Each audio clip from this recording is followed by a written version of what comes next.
Boa noite, irmãos. Obrigado, Murilo, aí pelas palavras. Não sou merecedor de nenhuma delas aí. Muito obrigado. É um privilégio estar com vocês. Uma alegria estarmos juntos. Só não gostei daquela camiseta lá do Marcelo, mas vai fazer o quê, né? Tem que suportar ele. O Murilo disse que eu posso falar à vontade. Então, 20 minutos? Não dá nem para falar a introdução da introdução. Eu fiz uma aula aqui e assim, a minha esposa viu a quantidade de páginas, ela falou assim, fala para o pessoal ir comendo já, parece que vai ter uma galinhada, né? Vai comendo a galinhada enquanto você vai falando, mas como, né, é a última aula, eu nem sempre estou aqui, então os irmãos me perdoem se eu passar um pouquinho. Vamos falar sobre a Trindade, né? Eu agradeço o Marcelo aí por ter me convidado, o Murilo, para falar sobre esse texto, sobre esse tema. Ao mesmo tempo, me sinto absolutamente incapaz, porque Trindade, falar sobre Trindade é um grande desafio que eu não me sinto à altura. Trindade é um dos temas, que se não for o tema mais complexo, mais difícil, mais misterioso, enigmático, no entanto, um dos temas mais belos da Bíblia. E quando a gente vai falar sobre a Trindade, a gente começa a viajar. E eu li um livro especialmente para falar sobre isso, e aquele livro me deixou maluco, pior do que eu já era. Então eu vou compartilhar um pouquinho do que eu estou aprendendo sobre isso com vocês. Depois a gente pode ter um tempo para perguntas e respostas. Acho que não dá para fazer hoje, né? Ou se der, também, se quiserem fazer, o Murilo pode responder todas aí. Ele só vai mas se não, pode ser para depois também. Então, eu queria basicamente trabalhar em 3 aspectos: o que é a Trindade, por que precisamos saber, né, da Trindade, e qual é a relação em nossa vida com a Trindade. A Trindade é um tema que tem causado muitas divisões na história da teologia, dividiu muitas opiniões no passado e ainda continua dividindo. Na realidade, a palavra Trindade, ela não aparece na Bíblia. Você não vai encontrar a palavra Trindade na Bíblia. E por causa disso, muita gente questiona a doutrina da Trindade. Só não tem na Bíblia, principalmente os testemunhos de Jeová. Tem algum testemunho de Jeová aqui? Não? Não. Então, os testemunhos de Jeová são absolutamente contra essa doutrina da Trindade. Por quê? Porque eles não acreditam que Jesus é Deus, e também não acreditam que o Espírito Santo é Deus. Então há um questionamento, mas não tem essa palavra Trindade. Mas não é porque não tem um termo teológico na Bíblia que ele não seja uma verdade revelada para nós. Na realidade, se formos olhar, nós também não encontramos na Bíblia termos como onisciência, onipotência, nem mesmo encarnação. Nós não temos esses termos na Bíblia, né? Entre outros. E nós sabemos que todos esses termos falam sobre realidades reveladas por Deus na sua palavra. Então, do ponto de vista histórico, um dos primeiros homens a utilizar no Ocidente cristão o termo Trindade foi um tal de Tertuliano. Isso foi no início do século III. Ele utilizou, um dos primeiros a utilizar a palavra Trindade. A doutrina da Trindade na igreja cristã, ela foi elaborada no século IV, e foram os concílios de Niceia em 325 e o concílio de Constantinopla em 381, que, vamos dizer, oficializaram essa doutrina da Trindade. Isso não significa em absoluto, se ela foi oficializada no século IV, isso não significa em absoluto que os pais da igreja ou os apóstolos não acreditassem na ideia ou na doutrina da Trindade. Ou seja, os pais da igreja e os apóstolos acreditavam com certeza na divindade do Pai, do Filho e do Espírito Santo. Então, o que é a doutrina da Trindade? Eu vou só trabalhar essa questão bem básica aqui no começo, não vou ficar preso nos textos bíblicos nesse aspecto, para a gente avançar um pouquinho. Mas a ideia da Trindade, para quem nunca ouviu esse termo, que acho que é difícil, alguém nunca ter ouvido, né? Mas a ideia da Trindade é a ideia de que Deus existe em 3 pessoas distintas. Mas apesar de ser 3 pessoas distintas, formam um único Deus. São 3 pessoas completas, não é assim, 3 pedaços de Deus que juntando formam um Deus. São 3 pessoas completas, mas que formam um único Deus. As 3 grandes religiões monoteístas, monoteísmo significa que acreditam em um único Deus. Nós temos as religiões politeístas, como no caso do hinduísmo e outras religiões, e nós temos as religiões monoteístas, que são aquelas que acreditam num único Deus. As 3 maiores religiões monoteístas que nós temos hoje é o cristianismo, o islamismo e o judaísmo. Essas 3 religiões monoteístas, elas acreditam na transcendência de um Deus poderoso. Ou seja, quando eu falo que Deus é transcendente, eu digo que Deus está acima, muito acima de toda a realidade natural que nós temos. Então, Deus não é como a gente, de carne e osso, dessa forma. Ele é transcendente, Ele é poderoso, Ele é maravilhoso, Ele é excelso, excêntrico e etc. Então, todas as 3 religiões, tanto o cristianismo, quanto o islamismo, quanto o judaísmo, acreditam nessa transcendência de um Deus poderoso e único.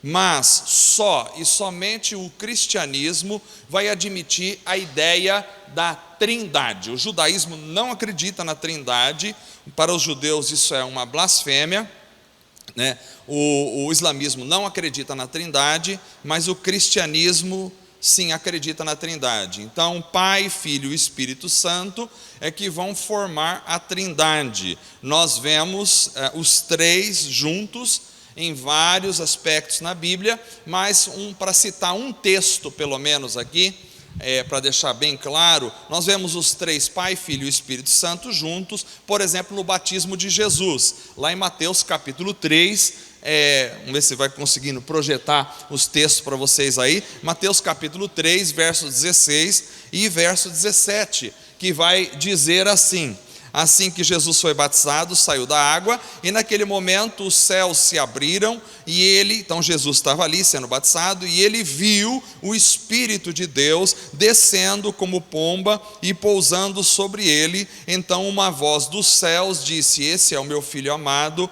em quem me agrado. Então nós temos aí as 3 pessoas, Jesus sendo batizado, o Espírito Santo descendo sobre ele, e Deus, o Pai, falando lá do céu: eis, esse aí é meu Filho amado, certo? Então, eu acho que na igreja aqui, pelo menos conversei um pouco com o Murilo sobre isso, não há dúvidas, né, de que Deus é Deus Pai, é a divindade, o Cristo é Deus e o Espírito Santo também é Deus. Se alguém depois precisar de mais textos que possa concluir essa ideia melhor, é só me procurar, nós temos vários textos aí nas Escrituras, tá bom? Então, aí fica a questão, bom, já que nós sabemos, né, que Deus Pai é Deus, Deus Filho é Deus, Deus Espírito Santo é Deus, nós sabemos o conceito da Trindade, fica uma pergunta: por que então nós precisamos estudar e saber sobre a Trindade? Porque, via de regra, o que as pessoas falam assim, bom, Trindade é uma coisa que não dá para a gente entender, Trindade é um mistério, não dá para a gente entender, e a gente tem que crer e ponto final, e ficamos dentro desse simplismo, certo? Mas a bem da verdade, né, se diz hoje no meio da teologia que é impossível de você compreender completamente Deus, mas é absolutamente possível você apreender sobre Deus. Então, assim, nós não conseguimos esgotar as definições de Trindade, não conseguimos esgotar esgotar a ideia da trindade, não conseguimos dizer, não, é assim. Por quê? Porque a mente humana, ela funciona a partir das comparações, ou seja, você quando vê alguma coisa que nunca viu antes, compara com aquilo que você já viu, aquilo que você tem aqui na terra. Agora, em relação a Deus, não existe nada nessa terra que possa ser comparado à trindade. Então não dá para a gente esgotar a trindade, mas dá para a gente saber, aprender e se relacionar com a trindade. Então, por que precisamos saber sobre a trindade? Não simplesmente falar, a trindade é um mistério e é assim, ponto final, acreditem nisso e bola para frente. Por que a gente precisa saber mais sobre a trindade? Primeiro, porque se Deus é trino, e se nós queremos viver conhecendo a Deus e em relacionamento com Ele, então nós devemos aprender sobre a trindade. Deus é trino. Se nós falamos que nós amamos Deus, queremos adorar a Deus, queremos conhecê-lo, queremos viver com Deus, nos relacionarmos com Ele, então nós precisamos entender o que é trindade, ou saber o que é trindade. Fica uma pergunta: por que Deus nos revelou a trindade? Será que Deus deixou a trindade revelada na Bíblia para que a gente faça teologias, para que a gente possa rebater os arianos, rebater o arianismo ou os testemunhos de Jeová? Não, Deus deixou a trindade revelada na Bíblia para que a gente construa um relacionamento com Ele. Historicamente, a trindade está no centro de toda a compreensão cristã. Principalmente nos pais da igreja, nós vemos essa realidade bem profunda. Mas para nós, cristãos ocidentais, a trindade se tornou, a meu ver, e também na visão do autor, abstrata e irrelevante, e deixou de ser uma realidade vital. Por quê? Porque trindade, a gente não sabe o que é, a gente fala que só acredita e ponto final. Então a falta de uma compreensão trinitária, integrada e vital da natureza do ser de Deus, vai produzir uma compreensão distorcida de quem Deus é e quem Deus se revelou em sua plenitude. Ou seja, eu preciso conhecer mais sobre Deus e conhecer o máximo que eu puder sobre Deus, para não ter uma visão distorcida. O que mais a gente vê na igreja moderna são visões distorcidas a respeito da pessoa de Deus. Quem é Deus? Para alguns, Deus é o gênio da lâmpada, que chega lá e olha, eu quero isso, e Ele te dá o que você precisa. Para outros, Deus é um carrasco, que está lá só esperando você pecar para te punir. Quer dizer, você tem inúmeras. Tem até um camarada que escreveu um livro sobre as muitas visões que nos Estados Unidos hoje se tem da pessoa de Deus. Então, é importante que você conheça a verdade da palavra para você se relacionar com Deus da forma correta e para você não criar uma imagem errada de quem é Deus para você. Nós, assim, não sei se vocês foram criados nesse sistema, mas na minha infância tinha muito isso aí. Olha, não faça isso que Deus castiga. Então a gente cresce com uma ideia, a criança cresce com uma ideia de um Deus absolutamente nervoso, irritado, irado, com um chicote na mão, esperando você fazer alguma coisa errada para te punir. E isso é extremamente prejudicial no aspecto relacional. Então, o objetivo da autorrevelação de Deus, por que Ele se revela? Não é para nos dar informações para a gente construir fundamentos teológicos em qualquer situação, não é isso. Deus se revela para se relacionar conosco. Esse é o objetivo principal da revelação de Deus, para que haja relacionamento.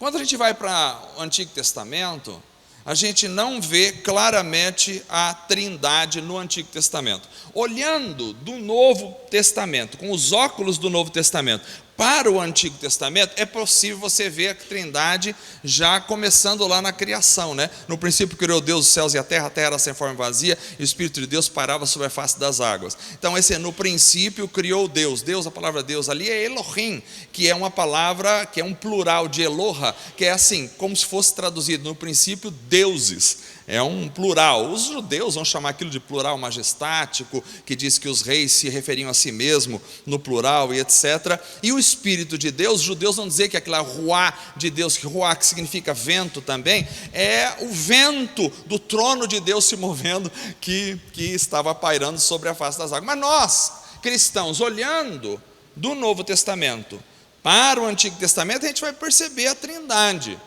Mas assim, a bem da verdade, ela não está clara como no Novo Testamento. Por quê? Porque a realidade que nós temos da Trindade, ela vai emergir mais na pessoa de Jesus, nas páginas dos Evangelhos e nas epístolas. Por quê? Porque Deus teve que primeiro ser compreendido como singular no Antigo Testamento, antes de poder ser entendido como tripessoal. 3 identidades pessoais, que vão ser compartilhadas numa única essência. Então, primeiro, Deus sempre começa a revelação. Quando você olha para o Antigo Testamento, o problema de se fazer teologias a partir do Antigo Testamento sem a ótica correta, é que no Antigo Testamento nós temos um processo ascendente de crescimento da revelação. Ela começa sendo revelada aos poucos, como se você tivesse uma criança. Você não tem como explicar conceitos abstratos para crianças. Quem tem filho aqui sabe disso. A criança entende tudo no conceito concreto sempre. Então assim, o conceito abstrato é depois de uma certa idade que ele vai conseguir assumir o que são as ideias abstratas. Então assim, Deus vai começar no Antigo Testamento um processo revelacional com a humanidade, onde ele vai construindo a revelação aos poucos. Primeiro ele se revela como um ser único, não fala de Trindade claramente. Por quê? Porque Israel estaria habitando no meio de povos onde haveria muito politeísmo, muitos deuses. Então qualquer percepção de 3 pessoas, eles iriam talvez cair, como caíram mesmo sem isso, na idolatria. Então Deus trabalha de forma mais singular na sua revelação no Antigo Testamento e vai crescendo até chegar ao Novo Testamento. Os judeus, no período do judaísmo do Segundo Templo, e no período que fica, o judaísmo do Segundo Templo fica no período praticamente lá da construção do Segundo Templo, quando foi Zorobabel, reconstruiu lá, até o ano 70 depois de Cristo, quando foi destruído o templo em Jerusalém. Então ele vai pegar aquele período interbíblico dos 400 anos entre o Antigo Testamento e o Novo Testamento. E nesse período muita coisa surgiu. Os judeus começaram, os rabinos do primeiro século, antes um pouco do cristianismo ser espalhado, eles começaram a pensar na possibilidade de Deus ser plural. Não falaram em Espírito Santo, não falaram no Filho, mas na possibilidade. Começou a surgir alguns pensamentos dentro dos rabinos, mas com o crescimento e ascensão do cristianismo, onde Jesus é apontado como Deus, os judeus se fecharam para isso e voltaram para um monoteísmo extremo. Beleza. Mas aí então vem o Novo Testamento e vem a concepção da Trindade. A Trindade, ela revela 3 coisas basicamente. Trindade revela um Deus relacional e o seu amor. Trindade nos chama para o relacionamento com este Deus, e Trindade fala da nossa salvação. Então a Trindade na realidade exige a divindade de Jesus, e talvez por isso ela tenha sido tão combatida na história. Fica uma pergunta: por que Jesus veio em carne? Por que Jesus veio em carne? Por que Jesus teve que vir para a terra? Se eu perguntasse para qualquer um, eu não vou perguntar porque senão vamos estender muito, mas você responda para você mesmo. Se eu perguntasse para você, por que é que Jesus teve que vir aqui no mundo? Às vezes, temos a ideia tão somente forense. Forense fala de judicialidade, de julgamento. Temos a ideia forense somente da vinda de Cristo. Ou seja, Deus precisava de um sacrifício perfeito para nos tornar limpos e perdoar o nosso pecado.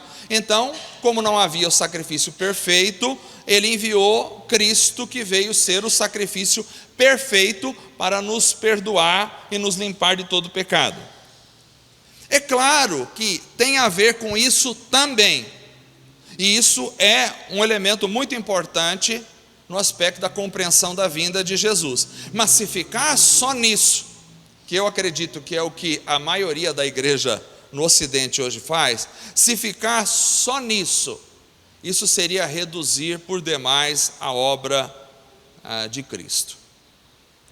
Um teólogo chamado M. James Sowers, que escreveu um livro chamado Ressuscitando a Trindade, um apelo para recuperar a maravilha e o significado do Deus triuno, ele disse o seguinte: desde o momento do seu nascimento, falando sobre Jesus, desde o momento do seu nascimento, Ele fez mais do que se preparar para a morte, levando uma vida perfeita. Ele estava pagando o preço da nossa libertação, vivendo a nossa vida por nós. Toda a sua vida foi uma provação angustiante de luta, sofrimento, provação, tribulação e dor, enquanto ele penetrava cada vez mais fundo no distanciamento humano de Deus e do próximo. Então, Jesus veio não simplesmente para ser o sacrifício perfeito, morrer na cruz e perdoar os nossos pecados.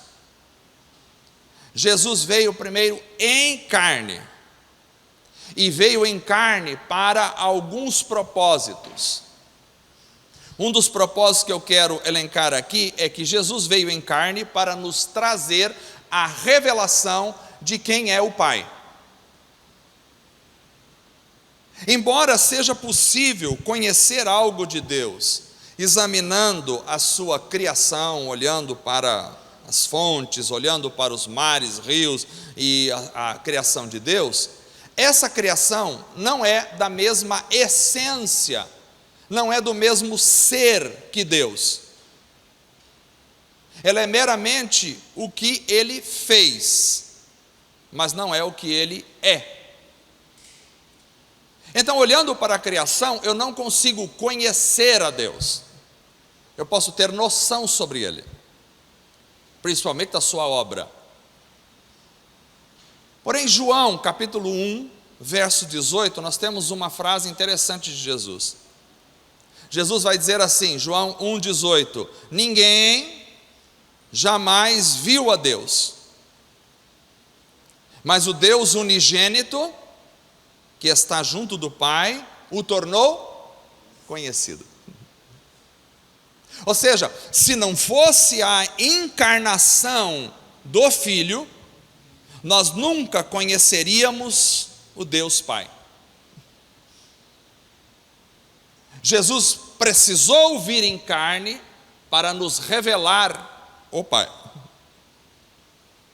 Por exemplo, Mateus capítulo 11, verso 27 diz assim: todas as coisas me foram entregues por meu Pai, Jesus falando, e ninguém conhece o Filho a não ser o Pai, e ninguém conhece o Pai a não ser o Filho, e aqueles a quem o Filho quiser revelar. Veja que ele está falando isso, não tem nada a ver com calvinismo, fica olhando aí, Marcelo. Não, e veja que ele está falando isso a respeito do conhecimento de Deus. Ninguém conhece o Pai. Ele está falando para os judeus. Os judeus achavam que conheciam Deus, porque eles tinham a lei, eles tinham as escrituras. E Jesus diz assim: não, algum de vocês conhece aí os profetas melhores aí que estão aí. Ele diz: ninguém conhece o Pai, ninguém, a não ser aqueles que o Filho revelar.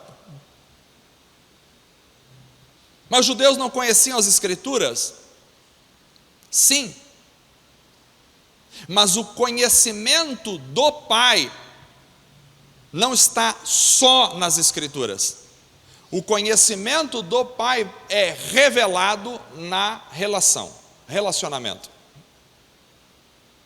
Nós conhecemos a Deus, principiando pelas Escrituras, mas num processo de relacionamento a partir do Filho.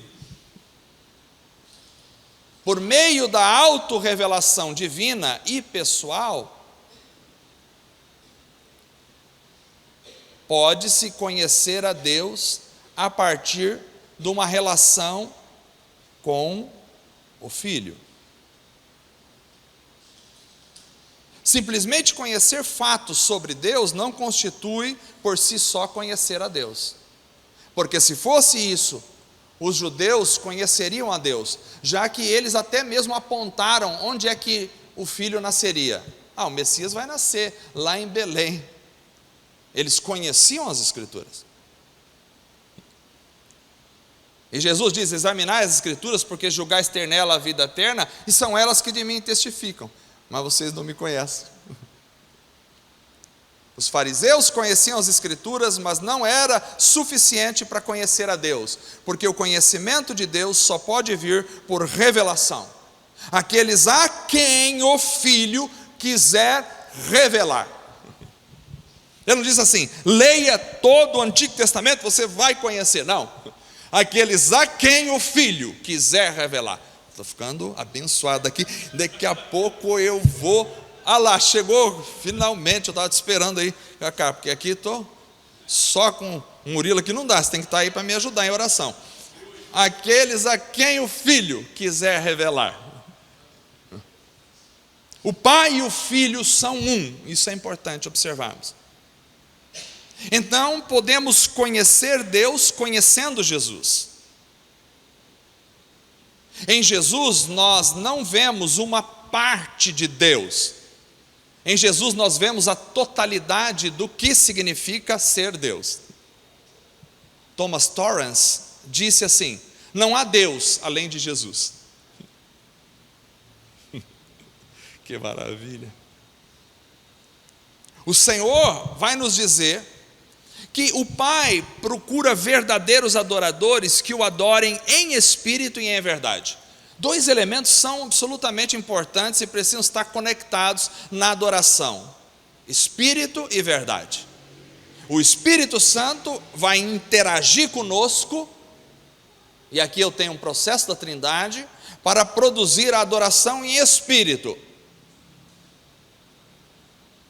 Mas embora possamos afirmar que nós adoramos verdadeiramente a Deus, é só olhar para a diversidade de entendimento sobre Deus, mesmo entre os cristãos, e essa diversidade, Deus é isso, Deus é aquilo, Deus é outro, e cada um é contrário ao outro às vezes, e são muitos falando e nada correto.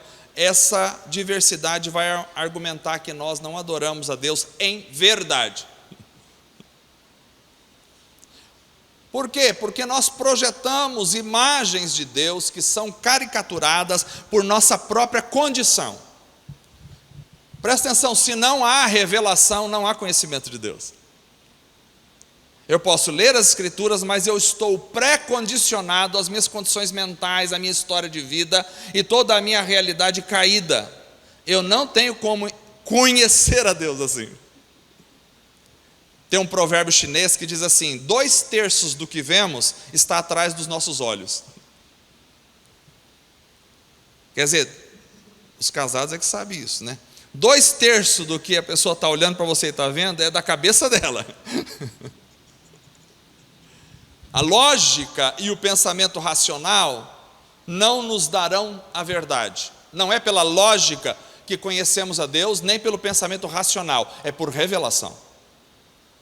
As nossas percepções, sejam quais forem elas, da realidade, elas estão distorcidas, porque o pecado distorceu a nossa ótica.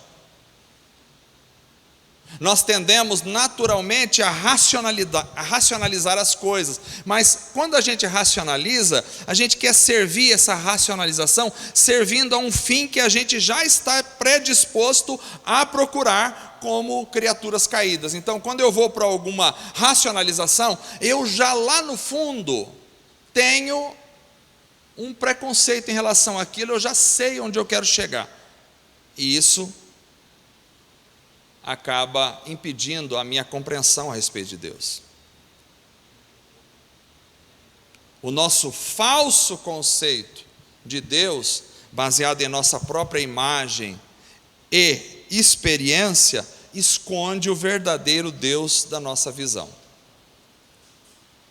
Então, por causa disso, o Filho veio nos trazer o conhecimento de quem é o Pai. Mas esse conhecimento só tem que vir por revelação do Filho.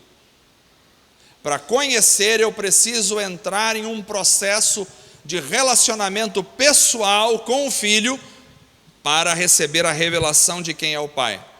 João 17,3 diz assim, olha o que Jesus diz em João 17,3: esta é a vida eterna, que te conheçam o único Deus verdadeiro e a Jesus Cristo a quem enviaste. A vida eterna não é assim. Quem quer aceitar Jesus? Eu sei, tem isso aí também, a gente faz. Quem quer aceitar Jesus? Pronto, já recebeu a vida eterna. Não, a vida eterna é que te conheçam. Agora, engraçado, porque no grego nós temos duas palavras para conhecimento. Vou ficar citando palavra no grego, mas essa aqui eu achei importante. Duas palavras para conhecimento. Primeiro é gnosko, segundo é oida. Oida é um conhecimento mais baseado na intelectualidade. Agora, gnosko é um conhecimento de relacionamento, de experiência. Então a palavra que Jesus está usando aqui nesse texto é gnosko, ou seja, é um conhecimento de experiência. Esta é a vida eterna, que te conheçam, que tenham experiência pessoal com o Senhor, que tenham relacionamento com o Senhor, o único Deus verdadeiro e a Jesus a quem enviaste. Então Cristo veio trazer o conhecimento do Pai, e isso tem a ver com relacionamento. A Trindade tem a ver com relacionamento. A partir da sua própria consistência ontológica, Pai, Filho e Espírito Santo, relacionando-se por toda a eternidade. Não houve um momento em que Pai estava sozinho na história. Cristo não foi criado, Cristo é eterno e incriado, assim como o Pai, assim como o Espírito Santo. Então não houve um momento na história da eternidade em que o Pai estivesse sozinho, por isso ele é totalmente relacional. Sempre houve relação entre os três, são três pessoas vivendo em amor. E Deus só pode ser apresentado em amor se ele for trino. Por quê? Porque o amor demanda um objeto fora de si para se relacionar. Você precisa de algo fora de você para amar, para estabelecer um relacionamento de amor. Bom, vai ficar filosófico, vamos aqui. Nos Estados Unidos, assim como no Brasil, há uma cultura dominante teológica do chamado deísmo. O que é o deísmo? O deísmo é uma doutrina que tem as suas raízes ligadas aos antigos filósofos gregos, sobretudo a filosofia aristotélica, né? O deísmo enfatiza que Deus é tão transcendente, tão transcendente, tão transcendente na Trindade, que se torna impossível conhecê-lo. Então Deus cria as coisas, cria o universo como um reloginho, tudo funcionando direitinho, e deixa esse reloginho funcionando e vai viajar. E o relógio está funcionando. Essa é a ideia do deísmo, porque não tem como, pelo deísmo, nós conhecermos ou nos relacionarmos com a transcendência da divindade. Eu gosto de Chesterton, que ele diz assim: eu prefiro acreditar que todas as manhãs Deus diz assim: sol, levante-se, e sol levanta. Agora, à noite, vem a lua, e a lua vem. James Sawyer diz que há muito se reconhece que a religião civil americana, que surgiu durante o século XIX, é basicamente deísta. As pessoas acreditam que existe um Deus trino, elas acreditam que existe um Deus transcendente maravilhoso, elas acreditam em tudo isso, só que não tem na prática relacionamento com esse Deus. Esse Deus está tão lá, que eu estou tão aqui e está tão... Agora, mesmo cristãos, nós facilmente deslizamos às vezes para uma mentalidade deísta. Deus é amor, e o amor demanda relacionamento. Por que Deus criou o universo? Por que Deus criou a gente? Já ouvi gente falando, Deus estava tão solitário, que Ele resolveu criar a gente, porque Ele estava muito chateado, estava quase em depressão. Deus não criou o universo porque Ele necessitasse de algo, porque Deus é perfeito, Ele não precisa de nada. Nem mesmo criou o universo para manifestar a sua glória, porque isso implicaria necessidade. Deus é amor, e o amor é, por excelência, criativo. O amor é expansivo. Então Deus, em amor, na relação trina eterna, expandiu este amor para a sua criação. A criação deve ser fundamentada no amor de Deus, que deseja compartilhar relacionamento além da perfeição do amor trino. Então há uma perfeição no amor trino, mas Ele deseja, o amor como é expansivo, compartilhar esse relacionamento.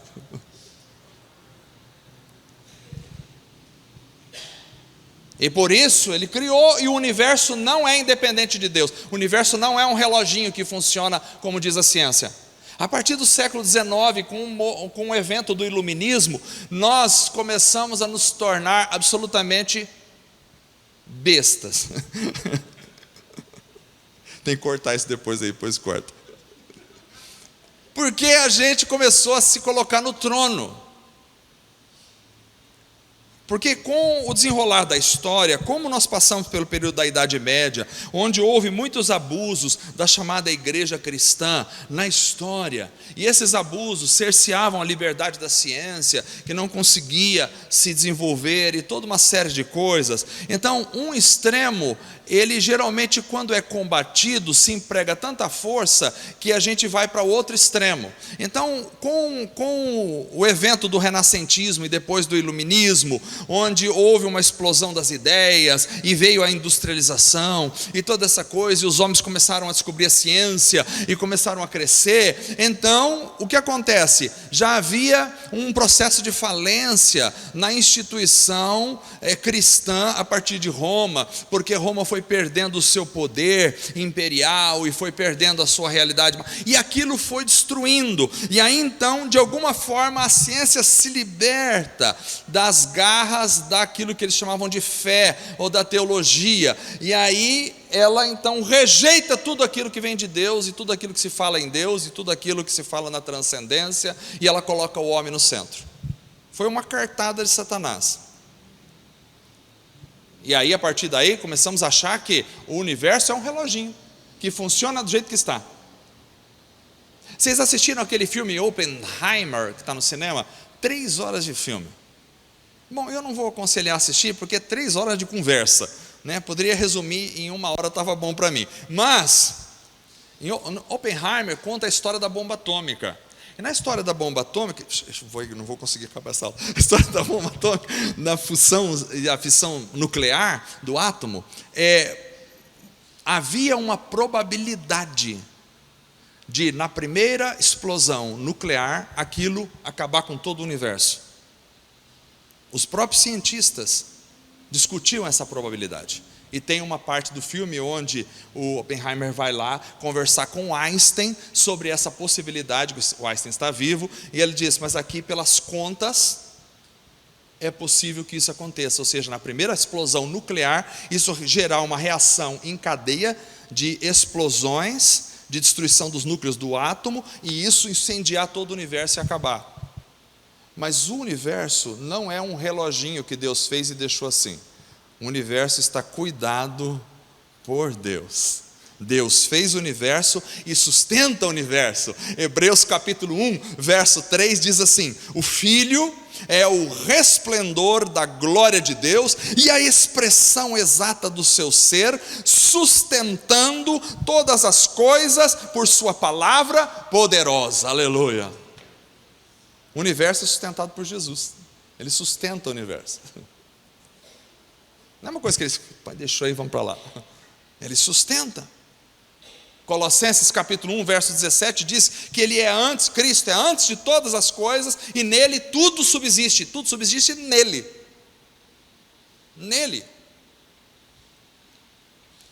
Ele é relacional e ele mantém a terra em constante relacionamento. Eu acho maravilhoso o Salmo 65, verso 8 em diante, que diz assim: tremem os habitantes das terras distantes das tuas maravilhas, do nascente ao poente despertas canções de alegria. Cuida, olha como é que ele fala de Deus, que maravilha. Vontade de pregar aqui a noite inteira. O pessoal da igreja fala que eu fico falando isso aí o tempo todo. Vontade de pregar a noite inteira. Cuidas da terra e a regas. Deus rega a terra com seu regador celestial, fartamente a enriqueces. Os riachos de Deus transbordam, para que nunca falte o trigo, pois assim ordenaste. Encharcas os seus sulcos, aplainas os seus torrões, tu a amoleces com chuvas e abençoas as suas colheitas. Coroas o ano com a tua bondade, e por onde passas emana fartura. Fartura vertem as pastagens do universo, e as colinas se vestem de alegria. Os campos se revestem de rebanhos, e os vales se cobrem de trigo. Eles exultam e cantam de alegria. Que maravilha!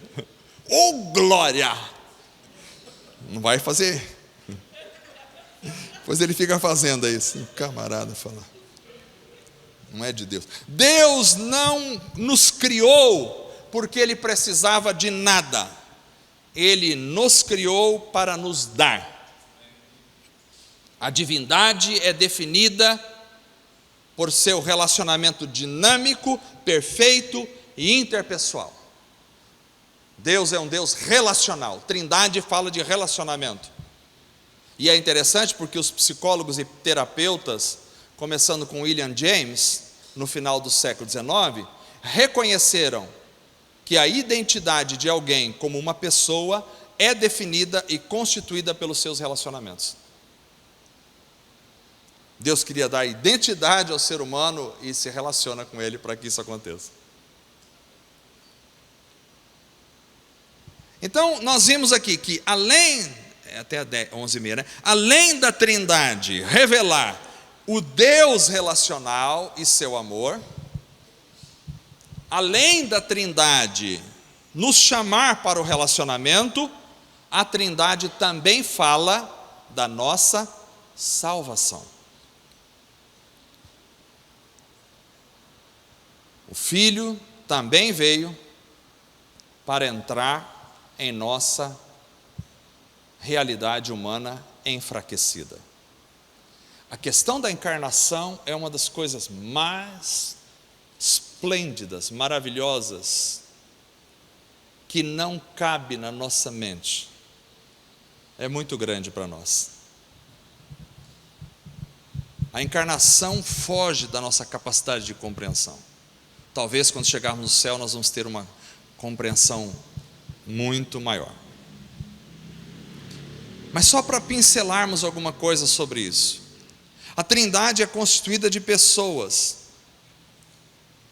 mas elas não são pessoas individuais da mesma forma e sentido em que nós, seres humanos, somos individuais e isolados.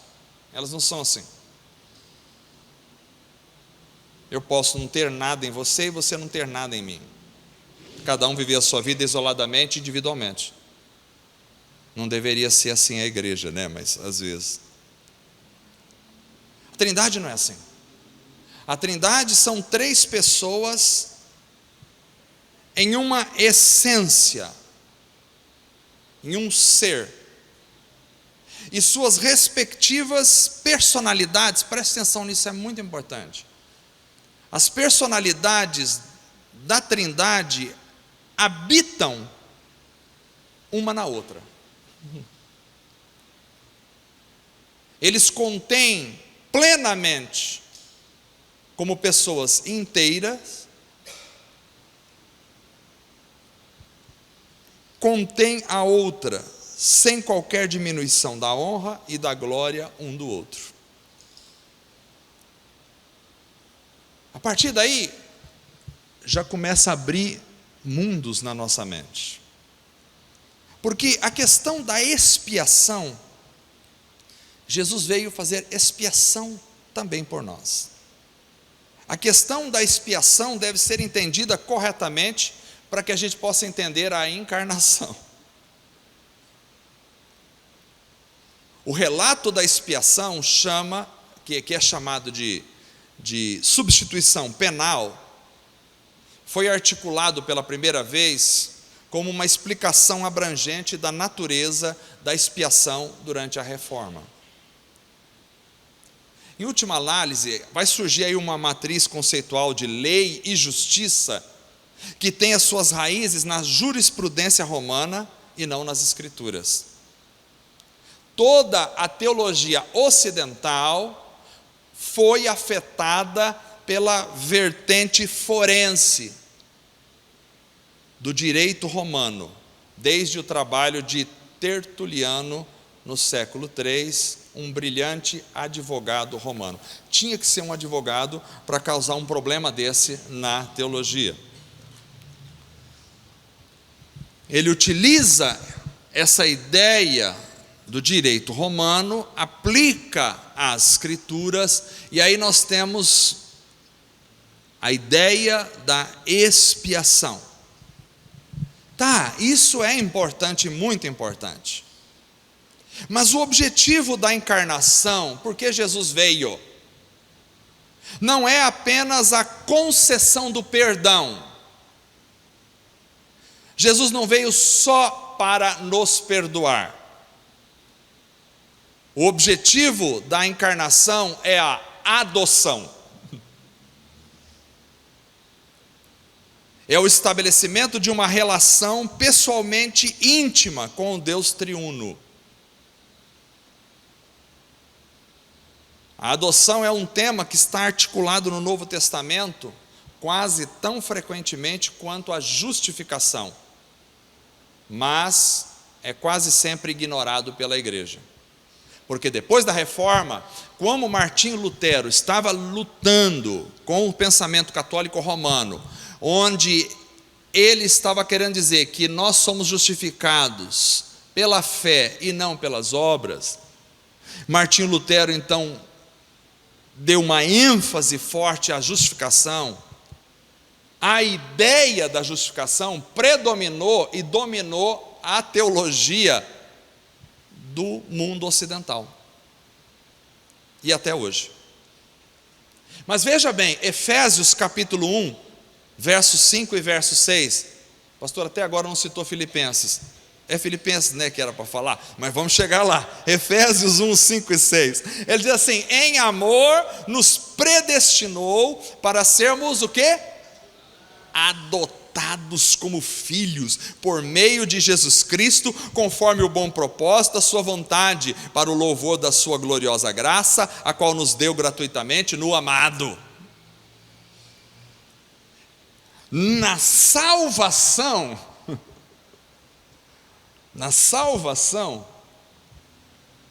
nós recebemos o Logos em nós. E a essência desse dom de si mesmo é que nos tornamos filhos e filhas de Deus, a partir de Cristo, Logos está morando em nós. Nós somos adotados, e adotados no mesmo relacionamento que ele tem com o Pai.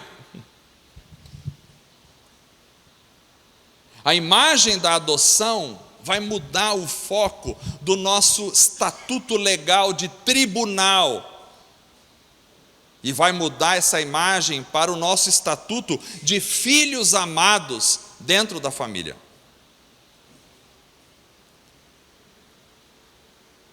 É importante olharmos para os aspectos legais. É importante olharmos para os aspectos da expiação, sim, mas não podemos esquecer os aspectos da adoção na família. James Sawyer vai dizer que o perdão judicial dos pecados, preste atenção nisso, o perdão judicial dos pecados, por mais vital que ele seja, não pode alterar a condição do coração. O problema e, portanto, a solução não é apenas, nem mesmo, principalmente judicial. É ontológico, envolve mais do que o nosso estatuto jurídico, envolve o nosso próprio ser. O que ele está querendo dizer aqui? Que se é só uma questão de perdão, Jesus veio, morreu na cruz e nos perdoou, o perdão não tem a capacidade de mudar radicalmente a tua estrutura como ser, o teu coração. O perdão te diz, você não deve mais nada, mas ele não muda a tua realidade intrínseca, o teu ser como todo. E a questão aqui não é só judicial, a questão aqui é ontológica, ou seja, está relacionada ao ser em si, como um ser como um todo. O homem, quando se separou de Deus, se separou como um todo, não foi só condenado, ele foi destruído. Então Jesus, ao nascer, ele estava pagando o nosso preço, vivendo a nossa vida. Vocês estão conseguindo captar isso? Não sei se eu estou sendo muito técnico, eu tentei. Na cruz ele experimentou ao máximo, no momento da cruz ele experimenta ao máximo a escuridão, a desesperança, o desamparo, do afastamento adâmico do Pai. E na cruz, Cristo está totalmente imerso nas profundezas da humanidade adâmica. E pela primeira vez ele experimenta pessoalmente toda a extensão da nossa escuridão, distanciamento e alienação. E por isso há o grito na cruz. Agora, o grito na cruz de Mateus 27:46, que vai dizer: meu Deus, Eli, Eli, lama sabachthani, Deus meu, por que me desamparaste? Esse grito, ele está fundamentado e está ali naquele momento citando o quê? O Salmo 22. Vamos ler o Salmo 22, tem que ler o Salmo 22. É sério, se der o tempo, você já fala aí que eu dou. Salmo 22, Salmo 22. Vamos ler o Salmo 22. Meu Deus, por que me desamparaste? Porque te alongas do meu auxílio e das palavras do meu bramido. Deus meu, eu clamo de dia e tu não me ouves, de noite e não tenho sossego. Isso aqui é um salmo messiânico, fala da angústia de Cristo. Porém tu és santo, tu que habitas entre os louvores de Israel. Em ti confiaram nossos pais, confiaram e tu os livraste.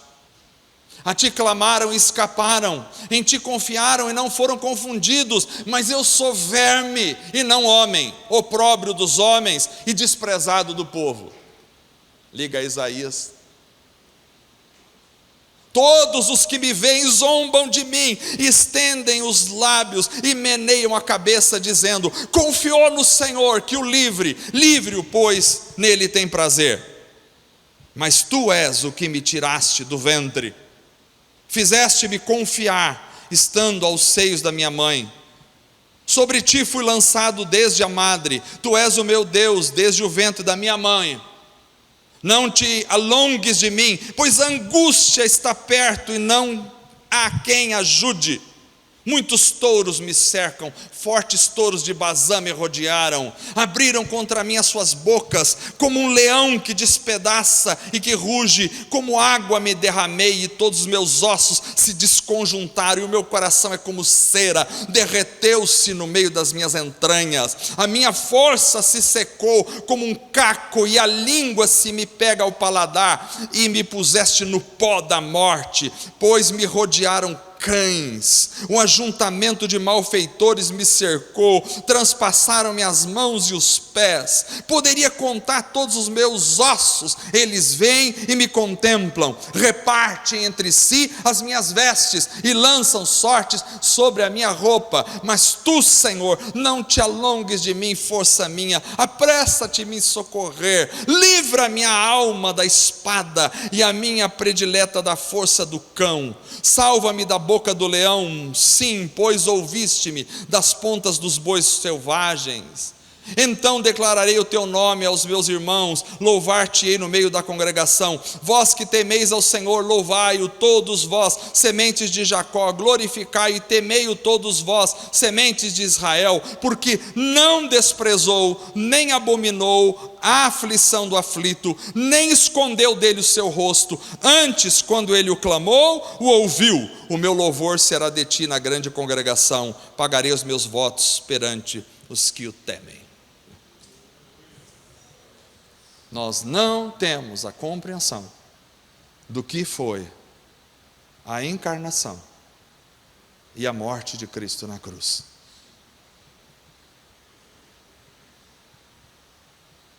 A experiência de Jesus na cruz foi a de penetrar profundamente a alienação humana de Deus.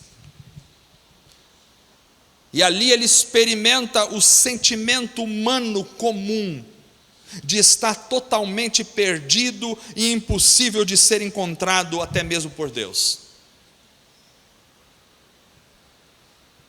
Não é que Deus o abandonou, porque aqui ele mesmo diz: não desprezou nem abominou a aflição do aflito, nem escondeu dele o seu rosto. É que naquele momento ele estava profundamente afundado em todas as nossas realidades mais íntimas como ser humano. Ele estava experimentando toda a nossa realidade de alienação em relação a Deus.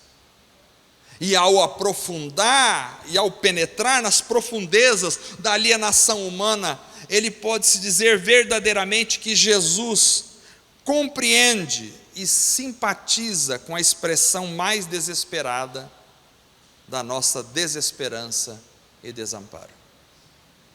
Por isso ele cita o Salmo. Então aqui nós percebemos que Deus, como homem, viveu a vida nas mesmas circunstâncias e condições de todos nós. Ou seja, ele sentiu medo. E tem um texto que fala sobre o medo. Ele sentiu medo, ele sentiu angústia, a dor que todos nós sentimos. Ele sentiu a rejeição, a condenação, o nojo e todas as outras emoções e tentações negativas que sentimos. E pelo menos com a mesma intensidade. A divindade de Jesus não o protegeu, na verdade, intensificou a experiência. Entenderemos mal o sentido da encarnação se virmos Jesus apenas como um instrumento de Deus para pagar pelos nossos pecados, porque a sua entrada na existência adâmica caída não é apenas para ser o sacrifício perfeito. Ele entrou na experiência adâmica para converter e redimir a humanidade.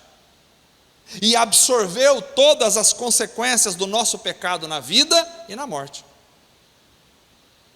Ao mesmo tempo em que Cristo absorvia o nosso pecado e todas as consequências, nós percebemos nele um ser humano fiel na nossa humanidade. E na sua fidelidade ele trazia a cura ao medo e à alienação. Ou seja, se Cristo não entrasse na profunda alienação e não a desafiasse, continuando a amar e a obedecer a Deus com todo o seu ser, suas bênçãos nunca poderiam nos alcançar. Então ele vem e assume toda a realidade da nossa natureza adâmica. Interessante, porque o paradoxo no cerne do cristianismo é que o Filho de Deus entrou na existência adâmica caída sem deixar de ser o Filho de Deus. Ele se tornou Adão sem deixar de ser o filho fiel do Pai. A vida da Trindade cruzou a fragilidade da existência humana caída. Como é que isso é possível? Como poderia a união e a integralidade do Pai, do Filho e do Espírito Santo entrar nessa ruptura, na perversão da existência adâmica caída? Como? Lembre-se que a relação da Trindade não é uma relação de três pessoas isoladas, cada um está no outro. Por isso ele podia dizer: eu e o Pai somos um. Eu estou no Pai, o Pai está em mim.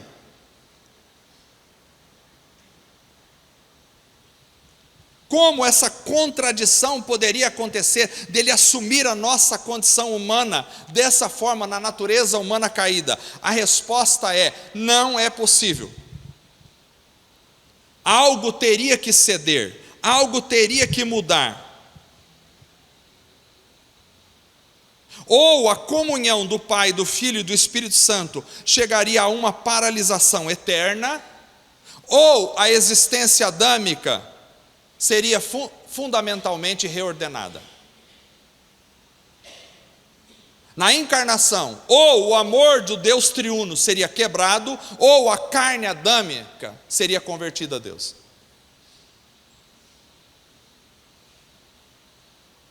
Tem de haver uma conversão, uma reestruturação fundamental, quer no ser e no caráter de Deus, quer no ser e no caráter de Adão.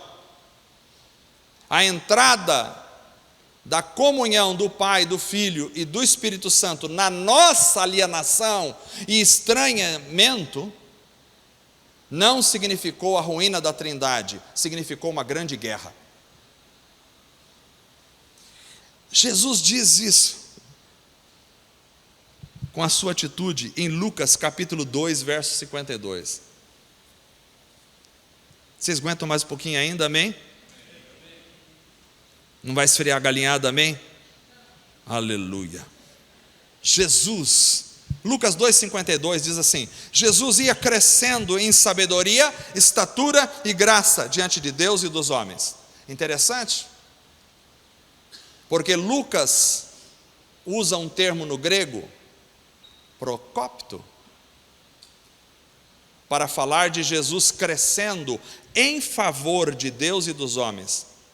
Mas a palavra provavelmente, Murilo pode voltar, a palavra provavelmente foi usada pela primeira vez como um termo náutico, que significa progredir apesar dos golpes. Jesus ia crescendo, ele ia progredindo apesar dos golpes. Ou talvez essa palavra vai ser dada da sua derivação para se referir ao trabalho de um ferreiro que vem com o golpe do seu martelo alongando o ferro. Essa palavra me parece fornecer uma metáfora para santificar a carne adâmica que Jesus herdou, fazendo com que a carne adâmica dobrasse de volta a sua condição original ao longo da sua vida. É isso que ele está fazendo. Quando ele entra na carne adâmica, ele subjuga a carne adâmica como um ferreiro que vai batendo e martelando o ferro para esticar o ferro e amoldar. Jesus está trazendo de volta aquela carne caída para a realidade. da comunhão.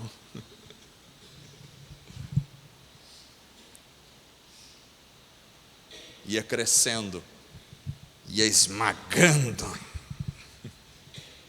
ia desentortando.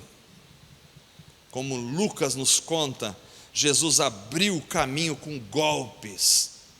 O Filho de Deus entrou em nossa existência humana quebrada, caída e alienada. E Ele tomou sobre si a nossa carne caída. E Ele se colocou no lugar de Adão, no lugar de Israel, em nosso lugar, e recusou-se firmemente a ser como Adão, a ser como Israel e a ser como nós. Ele se recusou. Ele entrou na existência humana caída e recusou firmemente ser caído na existência caída. Imagine isso passo a passo, golpe a golpe, momento a momento. Ele se recusa a acreditar no Deus de Adão e amou seu pai de todo o seu coração, alma, mente e força. Passo a passo, golpe a golpe, momento a momento, ele vai forjando a sua filiação na bigorna caída adâmica. Passo a passo, golpe a golpe, momento a momento, ele vai reprimindo a persistente teimosia da mente adâmica. Cristo não sofreu só no Gólgota. Do nascimento à morte foi o sacrifício. Aleluia. Não dá vontade de dar um aleluia? Glória a Deus, não dá vontade? Cristo nos salvou, entrando em nosso lugar, literalmente, na própria carne adâmica, mas sem pecar. Por isso ele foi chamado por Paulo de último Adão. 1 Coríntios capítulo 15, verso 45 em diante, diz assim: assim está escrito, o primeiro Adão tornou-se um ser vivente, o último, espírito vivificante. Porque ele foi o último Adão. O primeiro entortou a raça, ele veio como o último Adão, homem, e desentortou a raça. Aleluia. O primeiro homem. Não foi o espiritual que veio antes, mas o natural. Adão era natural, mas depois dele veio o espiritual. O primeiro homem era do pó da terra, Adão. O segundo homem, do céu. Aleluia. Os que são da terra são semelhantes aos homens terrenos. Os que são do céu, ao homem celestial. Por isso nós somos do céu. Assim como tivemos a imagem do homem terreno, teremos também agora a imagem do homem celestial. E ele diz: irmãos, eu lhes declaro que carne e sangue não pode herdar o reino de Deus, nem o que é perecível pode herdar o imperecível. O que significa isso? Que o homem natural não pode herdar o reino dos céus. Ou você é transformado no homem celestial, ou você não vai para o céu. A expiação, tal como a entendemos, tem a ver com o problema legal da culpa e sua expiação pelo derramamento de sangue. E embora essa seja uma compreensão verdadeira, ela é reducionista. Porque vai ignorar a profundidade que Jesus suportou enquanto ele aprendia a obediência aqui na terra. E tem texto na Bíblia que fala que Jesus aprendeu a obediência aqui na terra. Como referência, já é para cortar? Não. Em papel como Deus homem, mediador entre Deus e o homem. Ele adorou por nós, trazendo-nos com Ele para a alegria da comunhão e presença de Deus. Então ele vem, ele entra na natureza adâmica, vocês estão me entendendo? Ele entra na natureza adâmica caída, ele vai crescendo e vai desentortando essa natureza para nos trazer com Ele. E nesse aspecto nós podemos entender melhor textos como Mateus 26, 38, que disse-lhes então: a minha alma está profundamente triste, numa tristeza mortal, fiquem aqui e vigiem comigo, no Getsemane. Hebreus capítulo 5, verso 7, vê como nos dá já estou acabando, vê como nos dá uma compreensão melhor. Diz assim, durante os seus dias de vida na terra, Jesus ofereceu orações e súplicas, em alta voz e com lágrimas, àquele que o podia salvar da morte, sendo ouvido por causa da sua reverente submissão. Mas ele não morreu? Mas ele foi ouvido, porque ele assumiu a nossa natureza, e ao assumir a nossa natureza, ele assumiu as nossas dores, assumiu as nossas angústias, as nossas frustrações, os nossos medos, e o poder da morte era muito forte, e ele clamou com lágrimas, o Deus clamando a Deus, que maravilha, e aprendeu, e foi ouvido por causa da submissão reverente. Embora sendo filho, ele aprendeu a obedecer por meio daquilo que sofreu, e uma vez aperfeiçoado, Cristo aperfeiçoado, como que pode? Não está esse texto aí? O que está acontecendo? Que o texto não foi para lá, é o Marcelo dando problema? Ah lá, isso, não, é o Hebreus 5, de 7 a 10, e uma vez aperfeiçoado, tornou-se a fonte de eterna salvação para todos que lhe obedecem, sendo designado por Deus sumo sacerdote, segundo a ordem de Melquisedeque. Isso. Salmos, capítulo 6, verso 1 até o 10, diz assim, olha o texto, para você entender esse texto, falando de Jesus. Já vou fechar, calma. Senhor, não me castigues na tua ira, nem me disciplines no teu furor. Jesus falando, misericórdia, Senhor, pois vou desfalecendo, cura-me, Senhor, pois os meus ossos tremem, todo o meu ser estremece. Até quando, Senhor, até quando? Volta-te, Senhor, livra-me, salva-me por causa do teu amor leal. Quem morreu não se lembra de ti, entre os mortos quem te louvará? Estou exausto de tanto gemer, de tanto chorar, inundo de noite a minha cama, de lágrimas encharco o meu leito, os meus olhos se consomem de tristeza, fraquejam por causa de todos os meus adversários. Afastem-se de mim todos vocês que praticam o mal, porque o Senhor ouviu o meu choro, o Senhor ouviu a minha súplica, o Senhor aceitou a minha oração. Serão humilhados e aterrorizados todos os meus inimigos, frustrados recuarão de repente. Aleluia. O Senhor recebeu sobre si, você nunca mais vai ler Isaías do mesmo jeito, ele recebeu sobre si as nossas dores, o nosso castigo, agradou a Deus moê-lo naquele momento, porque ele recebia sobre si toda a nossa angústia, ele recebeu a natureza pecaminosa, humana, a natureza caída, adâmica, sem pecar, mas ele desentortou essa natureza para a glória do Senhor. Nunca pecou, mas levou a natureza caída a voltar para o lugar. Por isso ele foi o último Adão. Jesus não deixou de lado a sua humanidade, nem mesmo na ascensão. E em sua existência eterna, ele continua a nos representar como homem, agora na glória. E por causa dessa natureza dupla de Jesus, que está em ambos os lados da aliança, ele tem o lado de Deus e o nosso lado. E nessa qualidade ele atua simultaneamente, não apenas como substituto em nosso lugar, mas também como nosso representante, como nós. Ao assumir a nossa natureza, ele assume toda a natureza humana, mas ele vive como Adão, sem pecar. E isso faz toda a diferença. Esse é só um vislumbre da encarnação. E aí entra o Espírito Santo na história. Agora vamos falar sobre o Espírito Santo, 2 horas e meia. Aí entra o Espírito Santo em nós, porque o Espírito Santo participa de nós. E tem um texto em Paulo, que é 1 Coríntios 6, 15 e 16, diz assim: vocês não sabem que os seus corpos são membros de Cristo? Tomarei eu os membros de Cristo e os unirei a uma prostituta? De modo nenhum.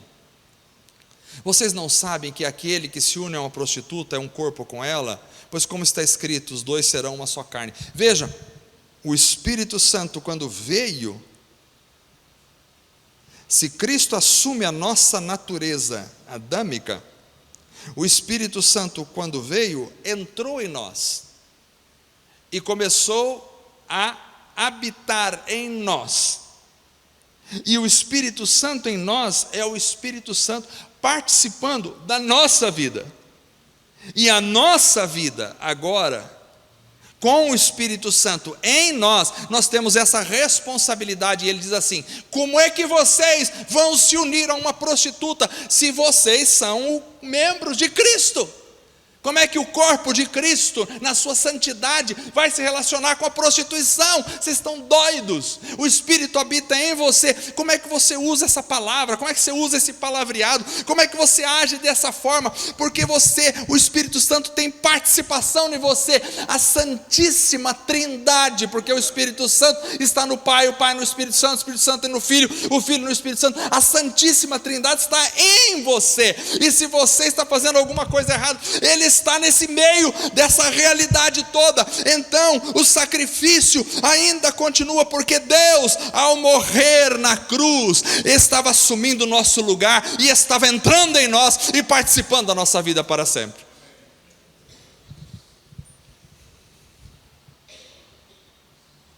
O mesmo texto que nós lemos, 1 Coríntios 6, 19, vai dizer: acaso vocês não sabem que o corpo de vocês é o santuário do Espírito Santo, que habita em vocês, e que lhes foi dado por Deus, e que vocês não são de si mesmos? E agora, para terminar, nós podemos ler o texto de Filipenses, capítulo 2, finalmente. Nunca mais vamos chamar para pregar. Foi cancelado, Filemão, a sua última aula. Depois o Cacá só vai mandar a mensagem lá para mim. Foi cancelado aí por força maior. Filipenses capítulo 2, verso 5 até o verso 11, vai dizer: seja a atitude de vocês a mesma de Cristo Jesus, que embora sendo Deus, aleluia, não considerou que o ser igual a Deus era algo a que devia apegar-se, mas esvaziou-se a si mesmo, vindo a ser servo, tornando-se semelhante aos homens, e sendo encontrado em forma humana, humilhou-se a si mesmo, e foi obediente até a morte, e morte de cruz. Por isso Deus o exaltou à mais alta posição, e lhe deu um nome que está acima de todo nome, para que ao nome de Jesus se dobre todo o joelho, no céu, na terra e debaixo da terra, e toda língua confesse que Jesus Cristo é o Senhor, para a glória de Deus Pai. Aleluia! Glorificado seja o nome do nosso Salvador por toda a eternidade. Não há outro nome na terra ou no céu pelo qual importa que sejamos salvos, a não ser o nome de Cristo, que desceu da sua glória para assumir a nossa miséria, e descobrindo a nossa miséria, desentortou a nossa vida para nos fazer um com Ele, e assim estarmos participando da vida e da glória para todo sempre. Aleluia! Não há nada melhor do que conhecer a Jesus e do que estar com Ele para todo sempre, porque tudo é dele, por Ele e para Ele. Deus estava em Cristo, reconciliando consigo o mundo. O Pai estava no Filho, o Espírito estava no Filho, o Filho estava no Pai, o Espírito estava no Pai, o Pai estava no Filho e no Espírito, e a unção da Trindade passa todo o sacrifício da cruz. Não há como explicar. Nunca mais me chame para falar de Trindade. Não há como explicar a grandiosidade, o poder, a majestade, a alegria da divindade em participar do seu amor para conosco. Nós somos amados. Presta atenção. Vou terminar, não consigo terminar. A partir do século XIX, começou a se fundamentar muito a condição humana. E o homem começou a subir no trono.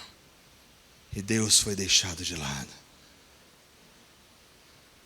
E a partir daí as teologias começaram a ser cada vez mais antropocêntricas. Qualquer teologia antropocêntrica pode ser um bom divertimento, um bom passatempo, mas não serve para nada. Qualquer música antropocêntrica pode servir para dançar e pular, para distrair a carne, mas não serve para mais nada. Quem está no centro não sou eu, nem você. E a partir do século XIX, a importância da humanidade começou a subir na cabeça do ser humano. Músicas começaram a falar sobre a importância do homem. Eu vou dizer uma coisa para você. James Sawyer conta uma história interessante. Ele diz assim: eu tinha 2 ursinhos quando eu era criança. Um ursinho era aquele ursinho marrom, e eu gostava dele. O outro não era um ursinho, era um panda. O panda era mais bonito que o marrom, mas eu não ligava para o panda. E onde eu ia, eu levava o ursinho marrom, Eles até depois de adulto, eu andava com o ursinho marrom, porque eu tinha aquele ursinho comigo, de tanto que eu amava aquele ursinho. E se você me perguntasse, aquele ursinho, ele tinha o quê? Ele estava todo desgastado, estava faltando um olho já nele. Arrancou um olho, perdeu um olho. Mas se eu perdesse aquele ursinho, se eu perdesse o panda, e o panda foi perdido no meio do caminho da minha história, eu nem liguei. Mas se eu perdesse aquele ursinho, seria um desastre para a minha vida. E ele disse assim: se colocasse para vender os dois, o Neymar sabe de venda, se colocasse os dois para vender, o Neymar ia conseguir vender o panda muito caro, e aquele outro não servia para nada, só para jogar no lixo. Mas para mim, ele era extremamente valioso. Ele diz assim: o que dá valor às coisas não é o que as coisas são em si, mas é o amor que se dá para elas. Um ursinho feio arrebentado com um olho só valia muito mais do que o mundo inteiro. Por quê? Porque ele o amava. Se eu e você temos valor, não é porque nós somos bons, lindos, maravilhosos, é porque Deus nos ama. É o amor que levanta o nosso valor.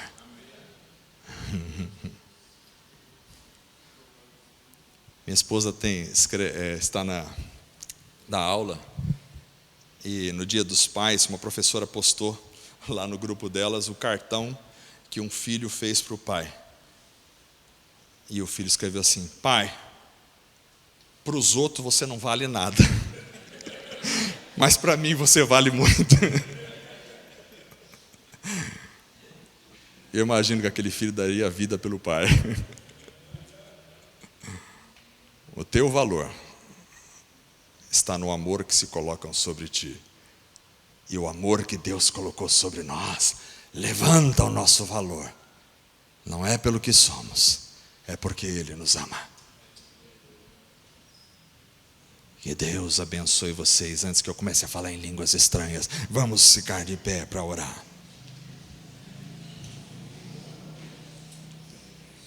A galinhada esfriou, mas temos outra comida para comer. Oremos. Senhor Deus, muito obrigado por tudo que o Senhor tem nos dado. Graças te damos pela tua presença maravilhosa, o poder do teu Espírito Santo na nossa vida.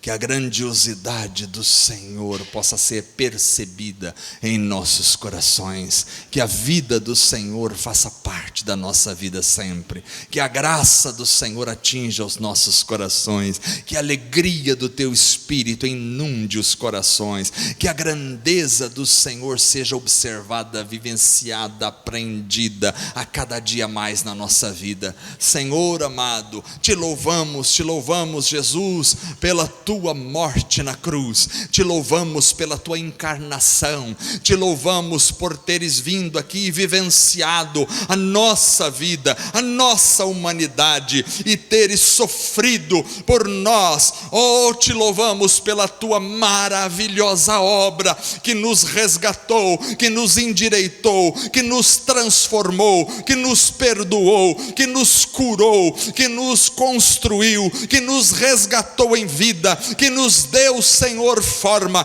que nos deu, ó Deus, uma identidade, que nos deu alegria, que nos deu paz, que nos deu segurança, que nos deu amor, que nos deu uma família, que nos colocou em teus braços, que nos adotou como filho. Te louvamos e te engrandecemos. Muito obrigado por estarmos aqui esta noite, reunidos em teu nome, para adorar, louvar e glorificar o teu nome. Que tudo que for feito aqui seja sempre para a glória, honra e louvor do Senhor somente, em nome de Jesus, amém. Deus abençoe a todos em nome de Jesus.